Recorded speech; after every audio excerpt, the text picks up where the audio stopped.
Hey everyone, today I'm taking a look at 12 physical brand new games for the original Game Boy. The first one we're taking a look at is called Winged Warriors, and it was released recently by Incubate Games. It doesn't come with a box, this one, it's cartridge only, but what is here is an incredible shoot 'em up for the system. And for this video and all future Homebrew videos, I'll be testing all the games out on both an original Game Boy and a Game Boy Color as well, to see whether they're compatible with both systems. In the case of Winged Warrior, yes, it is also compatible with the Game Boy Color, and it looks fantastic too. And yes, it also works on the Super Game Boy. This is easily one of the best shoot 'em ups that I've played on the entire system, Homebrew or otherwise. I was really blown away by the gameplay, especially with the amount of sprites on screen and the very little slowdown that came with it. So yeah, very, very impressed.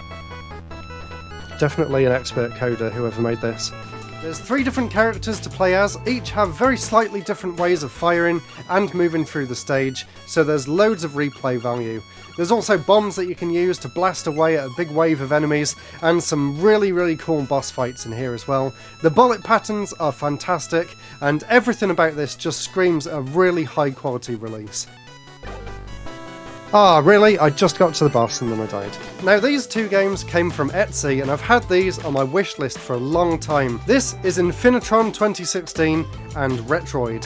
Infinitron, as the name suggests, was made in 2016, so yes, I am a little bit late getting around to playing this one, but what the game is a fantastic recreation for the Game Boy Color of the arcade classic Robotron. Made by Refresh Games, he's an expert programmer, and this game goes to show just that. It's a perfect arcade conversion, and he also came up with a really ingenious way of recreating the dual analog controls with just the A and B buttons. So basically, you can aim in a direction and then press the button to turn your character green, and that means that they continually shoot in that direction, and then you can strafe around, and it actually works really well. You've probably noticed that the boxes for these Mega Cat releases look quite different, and that is because these are actually repurposed DS cases made by a company called CustomGameCases.com, and where you would usually get the DS game there, it's actually changed to fit an original Game Boy cartridge, and there's room on the other side for the instruction manual. One problem with these though, and it's definitely apparent with this one, you can kind of already tell there on the side, but the way the cartridge actually clicks into place is very tight fit, and if you pull it at the wrong angle, it can actually cause the end of the cartridge to sort of still be attached while you're pulling the front, so it is a little bit dangerous getting the games in and out. This one is a very basic Breakout style game with not that much interesting going for it, but it is well programmed and it is kind of fun to play, although there isn't really anything extra on top of what you would expect from this kind of game. So if you fancy another take on Breakout or Arkanoid for the Game Boy, then you can't really go wrong with Retroid. It has the same like iron grip to the cartridge there. But I do love these full-size instruction manuals. A lot of the other ones are more thin and rectangular, whereas these ones are like big, square, chunky manuals. Really good quality, apart from maybe they could change the way that the cartridge goes into the box to make it a little bit safer. Now, these next 3 games were all sent over to me from tgvirtual.com, and they're all really interesting in their own right. And this one is a standard action RPG game. It's called SpaceX: The Human Race to Mars. And as you can see, there's Elon Musk's likeness on the front cover. The game itself so far, and bear in mind that I'm only allowed to show the first chapter in this video, so there's a lot more to it. Honestly, from what I've played so far, it really wasn't what I was expecting at all, and considering that you play as Elon Musk, the kind of weird things that you end up doing in this part of the game kind of feel a little bit off to me, and not exactly something that you would expect someone like him to be having to go and do, like finding someone's fishing rod, or not even having enough money to buy something at the shop. So it was a little bit strange in that sense. But like I said, I did only play the first chapter, and it cut off just before I got into the SpaceX building, so maybe the game picks up from there, and I'm really looking forward to giving it a go on my own. So if you choose to get the limited edition, you can also get the soundtrack on cassette tape. Look how cool that is. I just love it when these retro releases do really nice, unique things like that. And inside the box as well, they don't just have the usual cardboard inlay, they actually have a nicely moulded plastic inlay as well. We've got all sorts of other stuff. We've got a little fold-out poster here, there you go, with Elon Musk. We also have a little SpaceX postcard, which is really cool. And of course, the cartridge itself, which is this really nice shade of blue. And the label on the front looks great as well. And yes, it does also work on the original Game Boy as well as the Game Boy Color. Now, the next game is called Dimeo's Jukebox, and as the name suggests, this one is mostly focused around the chiptune music that's present within the game itself. Although there is actually a lot more to it than that, and I was pleasantly surprised by that. I thought that it would just be a menu with a choice of music to go and listen to, but it's actually full of very simple puzzles in the game. So you have to push blocks around, you have to find your way through a maze, and then when you get to the end of the maze, then you can go up to the jukebox and listen to one of the tracks on this collection as sort of a prize for managing to get through that part of the game. It's a really well put together package, and it's such a nice, unique concept. And as you'll see, the packaging for this is fantastic as well. A fantastic box for this, although the cartridge quality is nowhere near as good as the SpaceX one. And inside here as well, again, we have a nice little fold-out poster, this time of, I presume, Dimeo from Dimeo's Jukebox. So there you go, if you want a nice anime guy on your wall, then pick this game up. And instead of an instruction manual, it has another fold-out poster with some information on the side and another piece of artwork on the other side, so that's really cool. Now, next up is Rox OS, which is basically an operating system that was designed from scratch for the original Game Boy in Game Boy Studio, and that concept on its own is just wild. And basically within this game, within this operating system, you've got a bunch of different folders and different options that you can click on, including listening to some really cool chiptune music, and once again checking out some photos made using the Game Boy camera. Cat 2, Cat 5, Cat 7, Cat 164, Cat 165. I think it's missing a few. Oh my god, how many cats are on this? And there's even some QR codes in the game as well, which take you to different parts of his website, which is a really cool addition to the cartridge. And as well as that, it also includes a few demos for some of the other games he's made, including ones that he hasn't actually released yet, so that's another really cool thing about this. Overall, such a unique idea, an operating system on a Game Boy. Who would have thought that that concept would even be something that exists in 2022? And Rox OS once again has exactly the same really high quality feel to it. It's also kind of got the same quality cartridge as Dimeo's Jukebox, and of course, just like the other ones, it also comes with a really nice little fold-out poster as well, this time with the paint splats from the front cover, and it looks really cool. So the instructions are all in full colour, and it talks you through all of the different parts to the operating system, including a little bit of a description about the game demos there as well, and a few pages for notes in the back, because who doesn't love writing notes in instruction manuals? Next is a game that came off Kickstarter called Gelatinous, and I've done a preview of this game in the past, so I was really curious to see how the final version stacked up with the beta that I was given for that, and unfortunately I have to say, if I'm completely honest, I'm a little bit let down with the final product. Sure, the packaging is fantastic and you'll see that in a minute, but in terms of gameplay, they really didn't fix any of the bugs that I encountered in the preview build. It still feels a little bit sloppy and rushed together in a way, and the collision detection doesn't really make any sense for a lot of the stage, and it feels kind of glitchy and quite slow, and the way the screens transition between each other could have been done a lot better. So this game honestly leaves a lot to be desired, but have a look at the gameplay that's playing over this and let me know your thoughts and opinions on it. And of course, I'll put a link in the description if you want to go and check the games out for yourself. And I really did have high hopes for this one, so it is a little bit disappointing. It does have a fun premise behind the game though. It's a really interesting kind of Metroidvania platformer in a way. You go through the levels just like a general platformer, but you find specific upgrades which allow you to add more and more abilities as you go through the game, and I love that style, and I love the concept behind the game, but the execution could have been a lot better. The first thing that caught my attention with this box was the fact that they actually wrote Game Bro at the top instead of Game Boy, which I thought was really funny. Everything seems to be sealed down really well, and it's got a really great print quality on the back. So let's open it up and see what it comes with inside. So the first thing that you'll immediately notice is the luminous green cartridge here, which is fantastic, and it really fits the theme for the game very well too.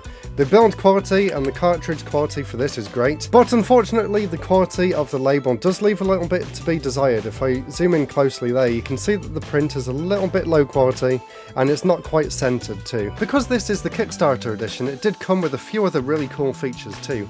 So it has this really nice sticker sheet here with this sort of voluminous foil overlay on it, which is brilliant. and of course an instruction manual as well. It's in green and grey, which definitely fits the theme of the game, and I really love the artwork on this as well. Take a look at that on the back, just fantastic stuff. It also came with this little pin badge for the main character too. So overall, really pleased with the quality of the production for this one. Now, you're not going to believe this, but next is another operating system for the Game Boy. I know, where are these coming from? This one is called Ludare OS, and this was made for the Ludum Dare Game Jam, but this one is quite different from the other one. This one actually has kind of a game and a story wrapped around it as well, so there's different files that you can read and they kind of tell a story, and that's it. That's all that's on here. Apparently the entire C drive is just those 7 text documents. And then there's also a few maths puzzles which I was just not ready to try and commit to, so I didn't get very far on that. But the concept is very, very cool, and the fact that this was made for Ludum Dare and they chose to make it for the Game Boy is just incredible. And of course, this one also includes a few chip tunes and a really nice little music player to go along with it. So once again, another really, really cool and unique physical homebrew for the Game Boy. So Ludare OS is another game that comes in one of those boxes from Custom Cases. This one didn't have an instruction manual, but it does have a really nice cartridge. As you can see there, it is slightly lenticular, so as you angle the cartridge, the colours very subtly change on the title, which is a really nice touch. I did also notice with this one, and I don't know whether I did this when I pulled it out or whether the developer did this, but they've actually removed the other 2 tabs there that were causing a problem with the other boxes. So this one actually comes out quite nice and easily. Now, this next one, I don't really know whether you can actually call it a game or not, but it is really interesting, and I'm really glad that it exists. This is Game Boy Camera Gallery 2022, and basically what this is, you're walking around this art gallery in the game, and you can go up and interact with the exhibits, and they're actually photos that people have taken from around the world and put onto the Game Boy camera and then captured on this cartridge. It's such a fascinating experience to walk around, interact with the different pictures, have a look at where they came from in the world as well. I was actually really excited when I found someone from the UK. Another telephone pole with a bird.